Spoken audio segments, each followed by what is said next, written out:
আসসালামু আলাইকুম বন্ধুরা, আমি রাকিব আপনাদেরকে আবারও স্বাগত জানাচ্ছি। আজকে আসলে সলিউশন ভিডিও অবশ্যই, কিন্তু আজকের সলিউশনটা একটু ডিফারেন্ট। আপনারা জানেন যে এই যে সময়টা, বিশেষ করে সেপ্টেম্বর, অক্টোবর, নভেম্বর, এই সময়টাতে ডেঙ্গুর মারাত্মক প্রকোপ বাড়ে এবং এই ডেঙ্গুর প্রকোপের কারণে অনেক মানুষ আমাদের প্রতি বছর মারা যায়। বিশেষ করে ঢাকায় বেশি এই সমস্যাটা হয়। তো আমি নিজেই একটা ডেঙ্গু পেশেন্ট, দেখেন আমার অবস্থা। তো আমি এই ভিডিওর মাধ্যমে যেহেতু একজন পেশেন্ট, আমার অবস্থার প্রেক্ষাপট তুলে ধরবো, যাতে করে আপনি বাংলাদেশের যেখানেই থাকেন না কেন এই পরিস্থিতিতে আপনার করণীয় কী সেই জিনিসটা আপনি বুঝতে পারবেন।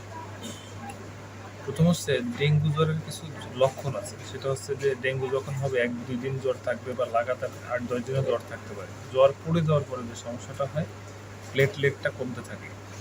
স্বাভাবিক প্লেটলেট হচ্ছে বয়স্ক অ্যাডাল্টদের হচ্ছে অন্তত 1,50,000 থাকতে হয়, কিন্তু এটা কমতে কমতে কারো 50,000, যেমন আমার 55,000-এ আমি ঠিকছে, তারপরে আবার মাপলাম তখন 48,000-এ ঠিকছে, কমতেছে ডে বাই ডে।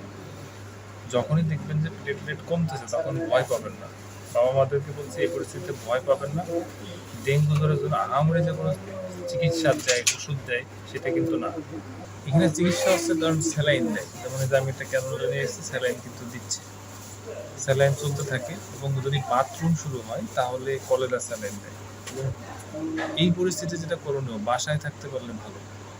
বাসায় থাকতে পারলে ভালো, কারণ ম্যাক্সিমাম হসপিটালই ফিল আপ হয়ে যায়, সিট নাই।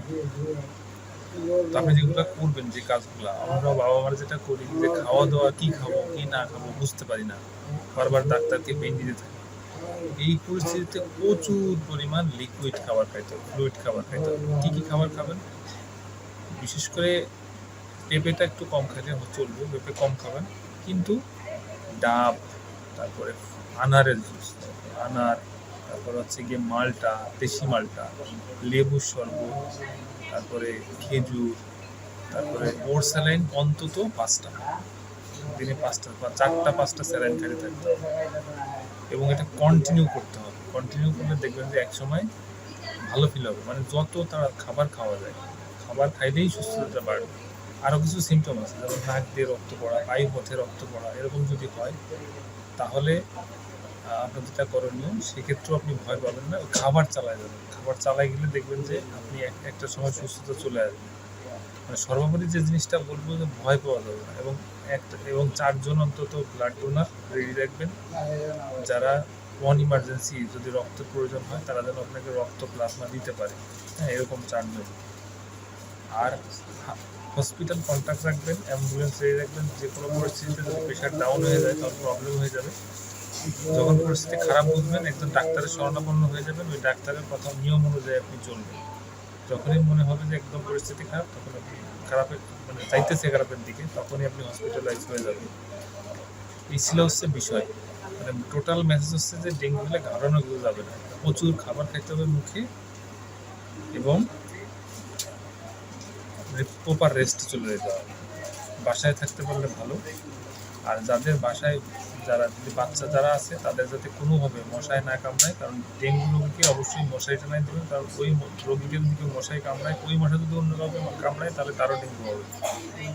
তাকে একদম আইসোলেশনে নিয়ে যাবেন, আর ভয় পাবেন না। বন্ধুরা, দীর্ঘ 15 দিন মোটামুটি ডেঙ্গু জ্বরে আক্রান্ত হয়ে হসপিটালে ভর্তি হয়ে লাস্ট ভাবলাম কি যে এই পুরো এক্সপিরিয়েন্সটা যদি আপনাদের সাথে শেয়ার না করি, তাহলে অর্ধেক ভিডিও দিলে আপনারা আসলে বুঝতে পারবেন না। যার কারণে আবার এই সেকেন্ড পার্টটা এর সাথে রেডি করা। তো ডেঙ্গু জ্বরের হলে কি সিমটম, সেটা আমি অলরেডি প্রথম পর্বে হসপিটালে শুয়েই বলে দিছি। তো ডেঙ্গু জ্বর হওয়ার পরে হসপিটাল থেকে ছাড়া পাওয়ার পরে আপনার খুব জরুরি কিছু কাজ আছে, সেটা আপনাকে আমি অলরেডি বলছি, কিছু খাওয়ার কথা, কিছু সিমটম রেডি হবে আপনার হসপিটাল থেকে চলে আসার পরে, সেটা বলছি। এরকম হবে যে আপনি প্রচুর পরিমাণ ফ্লুইড খাচ্ছেন, ফ্লুইড মানে ডাব খাচ্ছেন, স্যালাইন খাচ্ছেন, তারপরে এই ধরনের কিছু খাবার আরো আছে, অরেঞ্জ খাচ্ছেন দেশি যেটা। কিন্তু তারপরও আপনার এরকম হবে যে রাত্রে যখন ঘুমাতে যাবেন তখন এরকম হবে যে নিঃশ্বাস বন্ধ হয়ে আসতেছে, তারপরে কথা বলতে কষ্ট হচ্ছে, শরীরের ভিতরে একদম জানি একটা জ্যাম হয়ে আছে। তারপর হচ্ছে এরকম যে আপনার মানে এটাকে বলে আপনার শরীর ইয়া হয়ে যাওয়া, মানে পানি শূন্যতা হয়ে যাওয়া, এবং শরীর ইউরিনে জ্বালাপোড়া করা, এরকম একটা মানে আমরা বলি নর্মালি কষা হয়ে যাওয়া গ্রামের ভাষায়, এরকম যদি হয়, যখনই শরীর কষা হয়ে যাবে সঙ্গে সঙ্গে কোনো কথা নাই, স্যালাইন খেয়ে নেবেন একটা, এবং স্যালাইন খাওয়ার পরে দেখবেন যে 30 মিনিট আপনার 20 থেকে 25 মিনিটের ভিতরে আপনার যে ইউরিনের যে প্রবলেমটা হবে, জ্বলাপোড়া করবে, ওইটা সলভ হয়ে যাবে। এই পরিস্থিতির সমাধান হচ্ছে এটা। আর লাস্ট হচ্ছে যে আপনার প্লেটলেট যখন আপনার মোটামুটি ইনক্রিজ হতে থাকবে, তখন কিন্তু হসপিটাল থেকে আপনাকে ছেড়ে দিবে, যদি হসপিটালে ভর্তি হয়ে থাকেন। আর ভর্তি যদি না হয়ে থাকেন, তাহলে বাসায় বসে আপনি কন্টিনিউয়াসলি প্রচুর পরিমাণ ফ্লুইড খাবেন, আর 2-3 দিন পর পর আপনার প্লেটলেটটা দেখবেন, আর ডাক্তারের মানে নার্সিং এ থাকবেন। যখন আপনি হসপিটাল থেকে চলে আসলেন, তখনের নার্সিংটা খুব বেশি জরুরি। এই সময়টাতে কোনোভাবে আপনি মনে করবেন না যে প্লেটলেট বাড়তেছে, খাওয়া দাওয়া বন্ধ করে দিন, না। এই সময় খাওয়া দাওয়া কন্টিনিউ করবেন যতদিন পর্যন্ত না আপনার 1,50,000 যে প্লেটলেট বা অন্য সিবিসির আরো কতগুলো টেস্ট থাকে, ওইটা ডে বাই ডে ইনক্রিজ না হয়। শুধু যে প্লেটলেট এরকম না, লিভার ফাংশনের প্রবলেম হয়, লিভার ফাংশন ঠিক হচ্ছে কিনা, এটা হচ্ছে বিষয়। সো আমি এটা বলার জন্যই মূলত হচ্ছে গিয়ে ই করলাম।